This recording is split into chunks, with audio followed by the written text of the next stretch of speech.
తల్లి కొడుకు అక్కడ శవాలుగా పడి ఉన్నారు.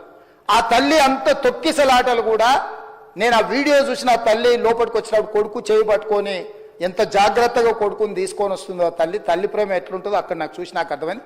ఆ శవాలుగా మారిన తల్లి కొడుకు చెయ్యి ఇడవలే అధ్యక్ష, అట్లే చెయ్యి బిగ్గర పట్టుకొని పోలీసు వెళ్ళి చూస్తే ఆ తల్లి ఆ పిల్లగాడు ఆ తల్లి ఆ చెయ్యి వదలకుంటే కన్నబిడ్డను పట్టుకుని తల్లి చచ్చిపోయింది అధ్యక్ష. అట్లాంటి సిచ్యువేషన్లో పోలీసులు తల్లిని కొడుకుని హాస్పిటల్కి అక్కడ ఫస్ట్ ఎయిడ్ ట్రీట్మెంట్ చేసిండ్రు. పోలీసులు ఏం డాక్టర్లు కాదు, హుటాహుటిన తరలించిండ్రు. హాస్పిటల్కి వెళ్ళిన తర్వాత తల్లి చచ్చిపోయింది, పిల్లోడు కోమాలు ఉండు. ఆల్మోస్ట్ పోలీసులు పిల్లవాడు కూడా చచ్చిపోయింది అనుకున్నారు. బ్రెయిన్ డెడ్ అయింది, ఆక్సిజన్ అందక ఆ అబ్బాయికి.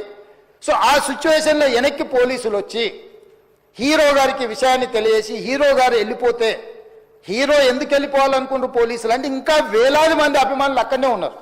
హీరో గారు థియేటర్లో కూర్చొని ఉండడం వల్ల, సినీ ప్రముఖులు ఉండడం వల్ల ఈ బయట జమైన వేలాది మంది అభిమానులు అక్కడి నుంచి పోకుండా అక్కడనే ఉండడంగా థియేటర్ లోపల కూడా బాల్కనీలో టాప్ బాల్కనీలో హీరో కూర్చుంటే కింద నేల కింది నుంచి పై వరకు డౌన్లోడ్ షేర్ చాట్.